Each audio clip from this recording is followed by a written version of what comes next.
Section 6. The Theory of Compensation as regards the work people displaced by machinery. James Mill, McCulloch, Torrens, Sr., John Stuart Mill, and a whole series besides of bourgeois political economists insist that all machinery that displaces workers simultaneously and necessarily sets free an amount of capital adequate to employ the same identical workers. Footnote, Ricardo originally was also of this opinion, but afterwards expressly disclaimed it with the scientific impartiality and love of truth characteristic of him. Main text. Suppose a capitalist to employ 100 workers at £30 a year each in a carpet factory. The variable capital annually laid out amounts therefore to £3,000. Suppose also that they discharge 50 of their workers and employs the remaining 50 with machinery that costs them £1,500. To simplify matters, we take no account of buildings, coal, etc. Further suppose that the raw material annually consumed costs £3,000 both before and after the change. Footnote, nota bene, my illustration is entirely on the lines of those given by the above-named economists. Main text. Is any capital set free by this metamorphosis? Before the change, the total sum of £6,000 consisted half of constant and half of variable capital. After the change, it consists of £4,500 constant, £3,000 raw material, and £1,500 machinery, and £1,500 variable capital. The variable capital, instead of being 1/2, is only 1/4 of the total capital. Instead of being set free, a part of the capital is here locked up in such a way as to cease to be exchanged against labor power. Variable has been changed into constant capital. Other things remaining unchanged, the capital of £6,000 can, in future, employ no more than 50 workers. With each improvement in the machinery, it will employ fewer. If the newly introduced machinery had cost less than did the labor power and implements displaced by it, if, for instance, instead of costing £1,500, it had cost only £1,000, a variable capital of £1,000 would have been converted into constant capital and locked up, and a capital of £500 would have been set free. The latter sum, supposing wages unchanged, would form a fund sufficient to employ about 16 out of the 50 workers discharged, nay, less than 16, for in order to be employed as capital, a part of this £500 must now become constant capital, thus leaving only the remainder to be laid out in labor power. But suppose besides that the making of the new machinery affords employment to a greater number of mechanics. Can that be called compensation to the carpet makers thrown out on the streets? At the best, its construction employs fewer workers than its employment displaces. The sum of £1,500 that formerly represented the wages of the discharged carpet makers now represents in the shape of machinery 1. The value of the means of production still used in the construction of that machinery, 2. The wages of the mechanics employed in its construction, and 3. The surplus value falling to the share of their master. Further, the machinery need not be renewed until it's worn out. Hence, in order to keep the increased number of mechanics in constant employment, one carpet manufacturer after another must displace workers by machines. As a matter of fact, the apologists do not mean this sort of setting free. They have in their minds the means of subsistence of the liberated working people. It cannot be denied in the above instance that the machinery not only liberates 50 workers, thus placing them at others' disposal, but at the same time it withdraws from their consumption and sets free means of subsistence to the value of £1,500. The simple fact, by no means a new one, that machinery cuts off the workers from their means of subsistence is therefore, in economic parlance, tantamount to this, that machinery liberates means of subsistence for the worker, or converts those means into capital for their employment. Then there's a Latin phrase meaning it is permissible to soften evils with names. This theory implies that the £1,500 worth of means of subsistence was capital that was being expanded by the labor of the 50 workers discharged, that consequently this capital falls out of employment so soon as they commence their forced holidays, and never rests till it has found a fresh investment, where it can again be productively consumed by these same 50 workers, that sooner or later, therefore, the capital and the workers must come together again, and that then the compensation is complete, that the sufferings of the workers displaced by machinery are therefore as transient as are the riches of this world. In relation to the discharged workers, the £1,500 worth of means of subsistence never was capital. What really confronted them as capital was the sum of £1,500 afterwards laid out in machinery. On looking closer, it will be seen that the sum represented part of the carpets produced in a year by the 50 discharged workers, which part they received as wages from their employer in money instead of in kind. With the carpets in the form of money, they bought means of subsistence to the value of £1,500. These means, therefore, were to them not capital but commodities, and they, as regards these commodities, were not wage laborers but buyers. The circumstance that they were freed by the machinery from the means of purchase changed them from buyers into non-buyers, hence a lessened demand for those commodities. There is everything. If this diminution be not compensated by an increase from some other quarter, the market price of the commodities falls. If this state of things lasts for some time and then extends, there follows a discharge of workers employed in the production of these commodities. Some of the capital that was previously devoted to production of necessary means of subsistence has to become reproduced in another form. While prices fall and capital is being displaced, the laborers employed in the production of necessary means of subsistence are in their turn freed from a part of their wages. Instead, therefore, of proving that when the machinery frees the worker from their means of subsistence, it simultaneously converts those means into capital for their further enjoyment, our apologists, with their cut-and-dried law of supply and demand, prove on the contrary that machinery throws workers on the streets not only in that branch of production in which it is introduced, but also in those branches in which it is not introduced.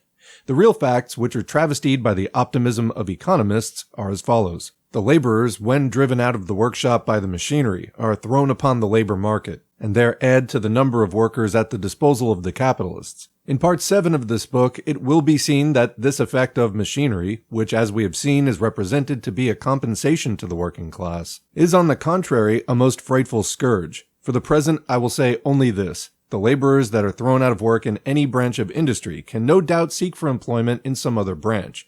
If they find it, and thus renew the bond between them and the means of subsistence, this takes place only by the intermediary of a new and additional capital that is seeking investment, not at all by the intermediary of the capital that formerly employed them, and was afterwards converted into machinery. And even should they find employment, what a poor lookout is theirs. Crippled as they are by division of labor, these poor devils are worth so little outside their old trade that they cannot find admission into any industries, except a few of inferior kind, that are oversupplied with underpaid workers. Footnote, a disciple of Ricardo, in answer to the insipidities of J.B. Say, remarks on this point, quote, where division of labor is well developed, the skill of the laborer is available only in that particular branch in which it has been acquired. The laborer himself is a sort of machine. It does not therefore help matters one jot to repeat in parrot fashion that things have a tendency to find their level. On looking around us, we cannot but see that they are unable to find their level for a long time, and that when they do it, the level is always lower than at the commencement of the process. That's quoting from An Inquiry into Those Principles Respecting the Nature of Demand, etc., 1821. Great to see that so much has advanced in the discourse in over 200 years. And it will go on this way until capitalism is ended, because this is just part and parcel of capitalism as a system. Back to the main text. Further, every branch of industry attracts each year a new stream of workers, who furnish a contingent from which to fill up vacancies, and to draw supply for expansion. So soon as machinery sets free a part of the workers employed in a given branch of industry, the reserve men are also diverted into new channels of employment and become absorbed in other branches. Meanwhile, the original victims, during the period of transition, for the most part starve and perish. It is an undoubted fact that machinery as such is not responsible for setting free the workers from the means of subsistence. It cheapens and increases production in that branch which it seizes on, and at first makes no change in the mass of the means of subsistence produced in other branches. Hence, after its introduction, the society possesses as much, if not more, of the necessaries of life than before, for the laborers thrown out of work, and that quite apart from the enormous share of the annual produce wasted by the non-workers. And this is the point relied on by our apologists. The contradictions and antagonisms inseparable from the capitalist employment of machinery do not exist, they say, since they do not arise out of machinery as such, but out of its capitalist employment. Since therefore machinery, considered alone, shortens the hours of labor, but when in service of capital lengthens them.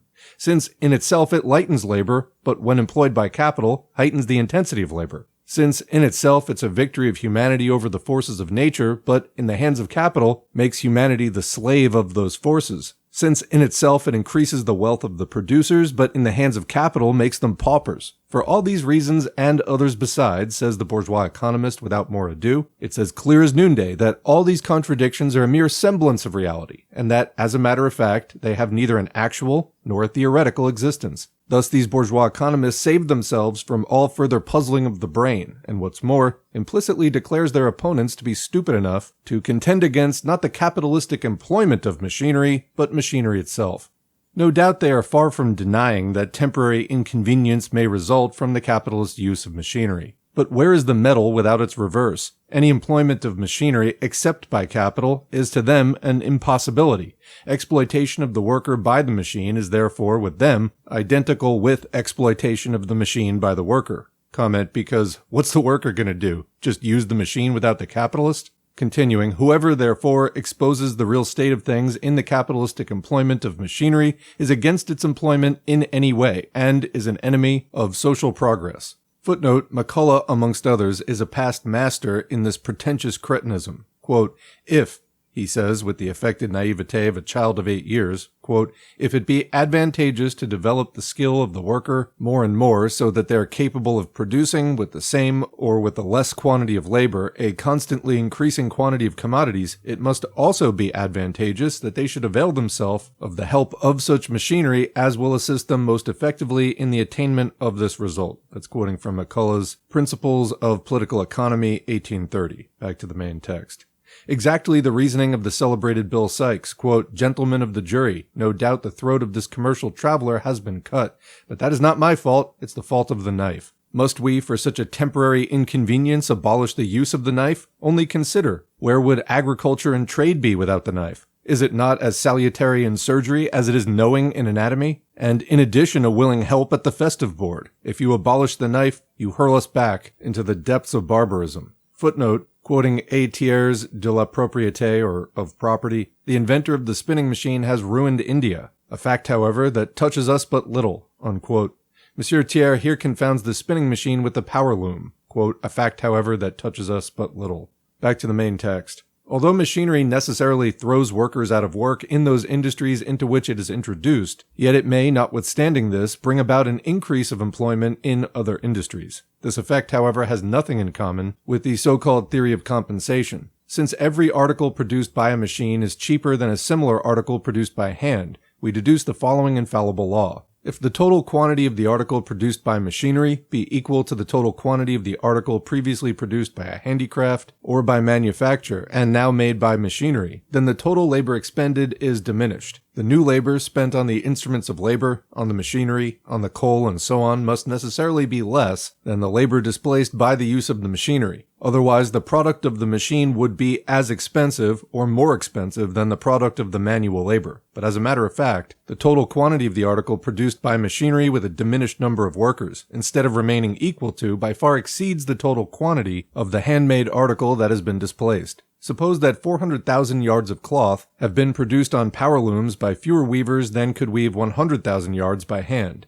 In the quadrupled product there lies 4 times as much raw material. Hence the production of raw material must be quadrupled. But as regards the instruments of labor, such as buildings, coal, machinery, and so on, it's different. The limit up to which the additional labor required for their production can increase varies with the difference between the quantity of the machine-made article and the quantity of the same article that the same number of workers could make by hand.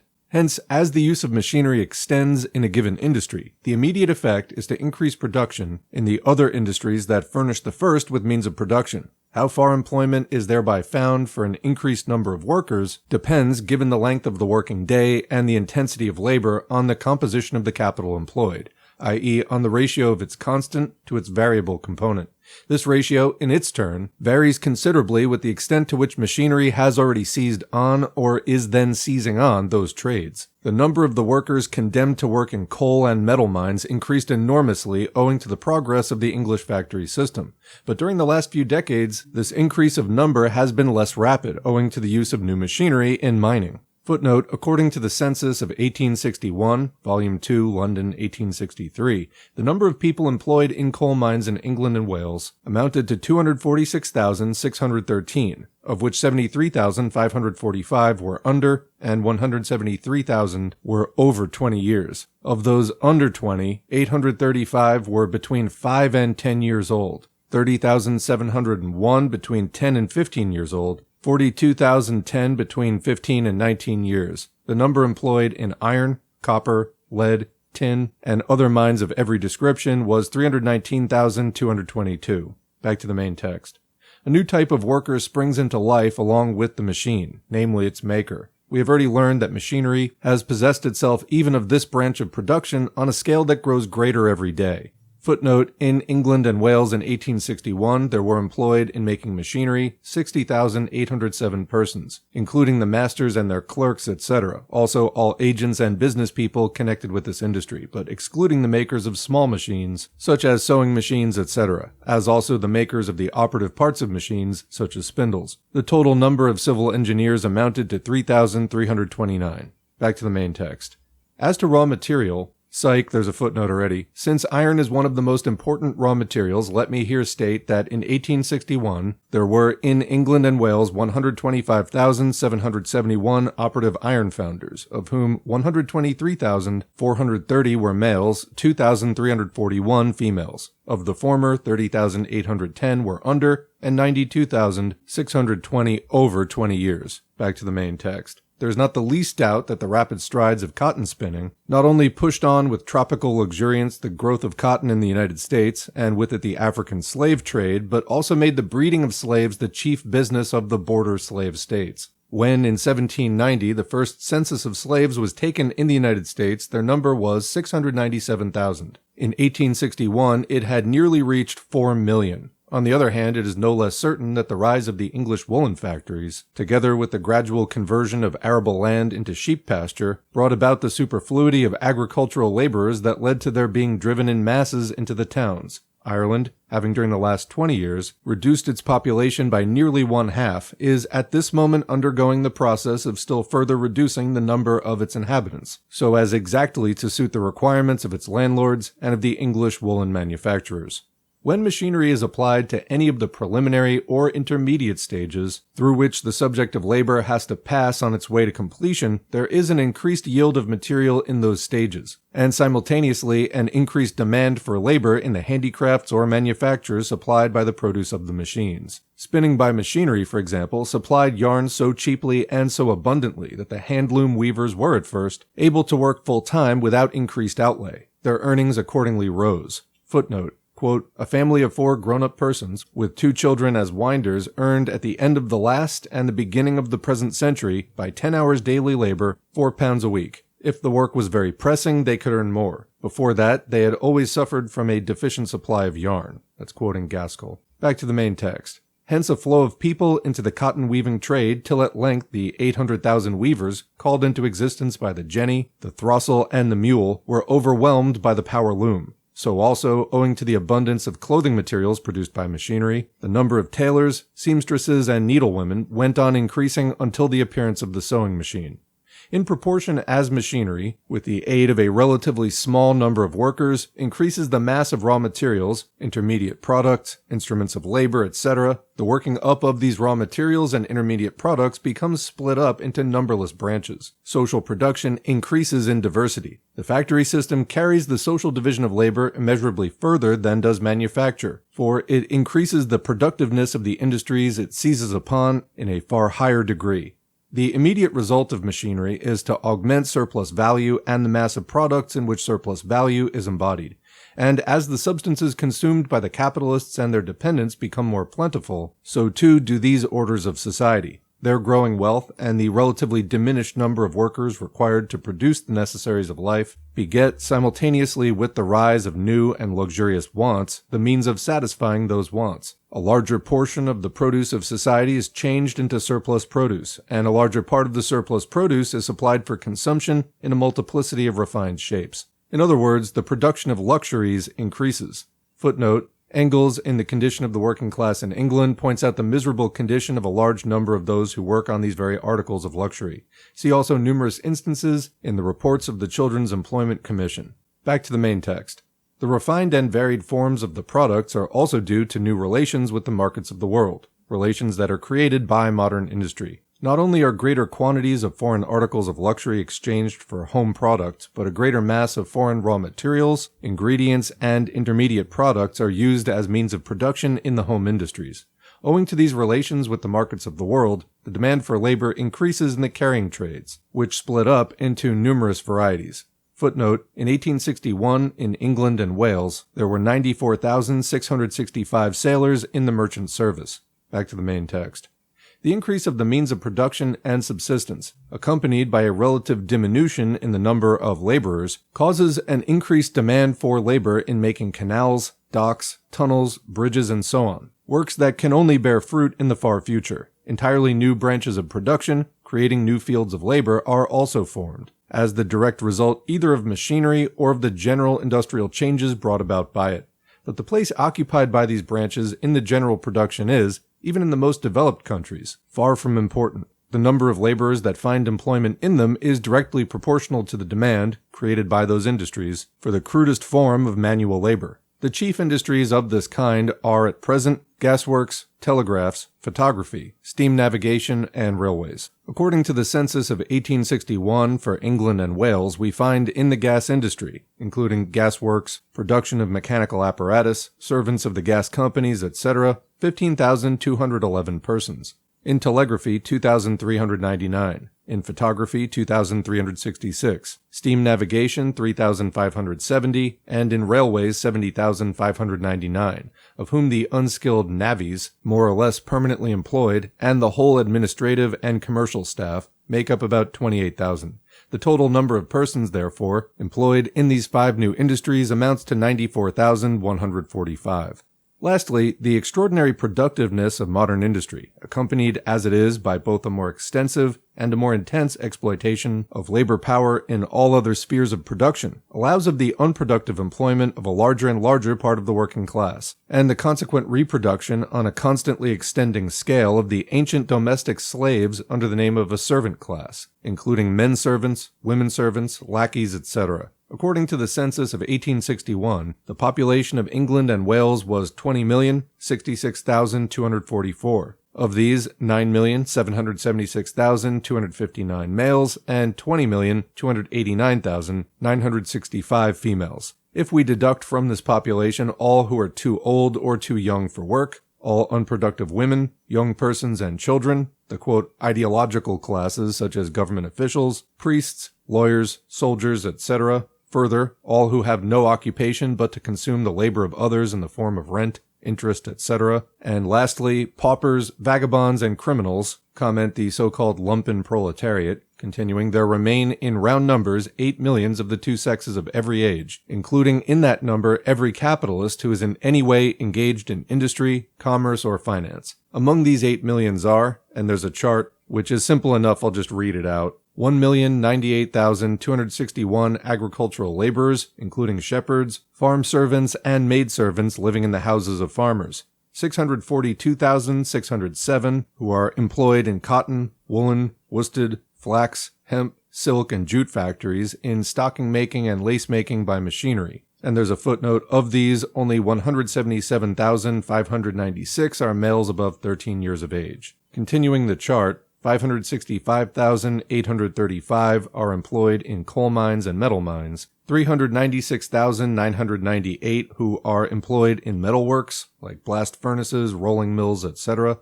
and metal manufacturers of every kind, footnote, of these 30,501 are females, and lastly 1,208,648 are the servant class. Footnote, of these 137,447 are male. None are included in the 1.2 million who do not serve in private houses. Between 1861 and 1870, the number of male servants nearly doubled itself. It increased to 267,671. In the year 1847, there were 2,694 gamekeepers for the landlord's preserves. In 1861, there were 4,921. The young servant girls in the houses of the London lower middle class are in common parlance called slaveys. Back to the main text. All the persons employed in textile factories and in mines taken together number 1,208,442. almost the same as the servant class. Those employed in textile factories and metal industries taken together number 1,039,605. In both cases less than the number of modern domestic slaves. What a splendid result of the capitalist exploitation of machinery.